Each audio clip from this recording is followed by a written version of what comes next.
विधान परिषदेचे माजी सभापती रामराजे नाईक निंबाळकरांच्या स्टेटसची राजकीय वर्तुळात सध्या जोरदार चर्चा रंगली आहे। सुरुवात तुम्ही केली आहे, शेवट मी करणारच या स्टेटसनं रामराजेंचा नेमका रोख कुणाकडे याबाबत तर्कवितर्कांना उधाण आलंय।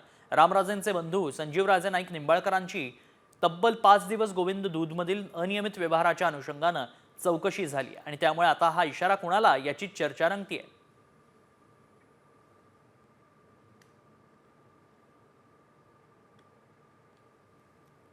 तर दुसरीकडे मी बदल्याचं राजकारण करत नाही, मला बदल घडवायचा आहे, अशी प्रतिक्रिया रणजित सिंह नाईक निंबाळकरांनी दिली आहे।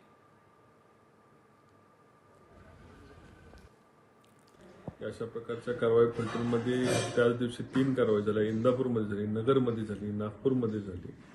पण काही कार्यकर्त्यांना उत्साह असतो, गैरसमज निर्माण करतात। याविषयी मी आपल्याला सांगायचं आहे की अशा प्रकारच्या कुठल्याही कारवाई करण्यामध्ये आम्हाला कुठला इंटरेस्ट नाही आणि कुठल्याही बदल्याचं राजकारण, कुठल्याही अशा प्रकारचं राजकारण करण्यामध्ये मला इंटरेस्ट नाही।